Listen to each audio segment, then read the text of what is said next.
பதிவுல கண்டு மகரிஷி பிரம்மலோட்சாவோட காதல் கதையை பார்த்தோம். இந்த பதிவுல அவங்களோட புதல்வியான மரிஷாவோட கதையை பார்க்கலாம். கண்டு மகரிஷி தன்னோட உண்மையான நிலையை உணர்ந்து மீண்டும் தவ வாழ்க்கைக்குள்ள போயிடுறாரு. அதே சமயத்துல பிரம்மலோட்சாவும் சொர்க்கத்துக்கு போயிட்டு இருக்காங்க. அவங்க மேல் நோக்கி போற அந்த சமயத்துல அவங்களோட வியர்வை துளி பூலோகத்துல இருக்கிற ஒரு மரத்து மேல விழுது. அந்த வியர்வை துளியிலிருந்து ஒரு குழந்தை பிறக்குது. அவங்களோட பெயர் தான் மரிஷா. அந்த குழந்தை ஆதரவற்று இருந்ததால சந்திர பகவான் வந்து அந்த குழந்தையை எடுத்து வளர்க்கிறாரு. இந்த சமயத்துல பிருத்துவின் பேரனான பிரஷ்னபர்கி வர்ணனி மகளான சுதத்ருதியை திருமணம் செஞ்சுக்கிறாங்க. இருவருக்கும் 10 புதல்வர்கள் பிறக்கிறாங்க. அந்த 10 பேரும் ஒரே தோற்றமுடையவர்களாகவும் சாஸ்திர நிபுணர்களாகவும் இருக்கிறாங்க. அந்த 10 பேரோட பெயர் தான் பிரசேதர்கள். பிரசேதர்களோட தந்தையான பிரஷ்னபர்கிக்கு ஒரு கடமை இருந்திருக்கு. அதாவது பூலோகம் முழுவதும் மக்கள் செல்வத்தால நிரப்பணும். அந்த கடமைய தன்னோட புதல்வர்கள் கிட்ட ஒப்படைக்கிறாரு. உடனே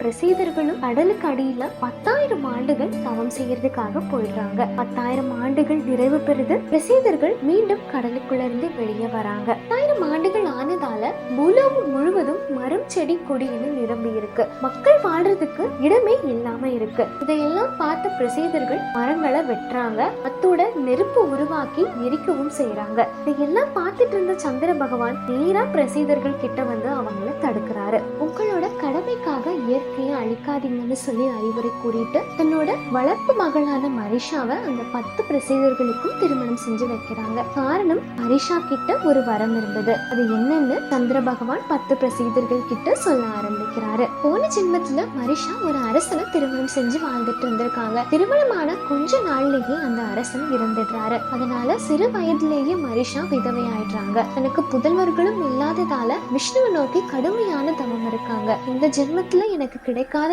எல்லா சந்தோஷத்தையும் நான் அடுத்த ஜென்மத்துல அனுபவிக்கணும்னு, தனக்கு நிறைய புதல்வர்கள் பெற்றுக்கணும்னு சொல்லி விஷ்ணு கிட்ட வரம் வாங்குறாங்க. அந்த வரத்தின்படிதான் இப்போ 10 பிரசேதர்கள் கூட மரிஷாக்கு திருமணம் ஆகி இருக்கு. இதன்படி 10 பிரசேதர்களோட கடமையும் நிறைவேறிடுச்சு. அதோட மரிஷா வாங்கின வரமும் நிறைவேறிடுச்சு. மரிஷாவால இந்த பூலோகத்துல இருக்கிற இயற்கையும் அழியாமல் இருக்கு. அத்தோட தக்ஷனுக்கு 2வது பிறவி மரிஷா மூலமா கிடைச்சதுன்னு சொல்லப்படுது. அத அடுத்த பதிவுல பார்க்கலாம்.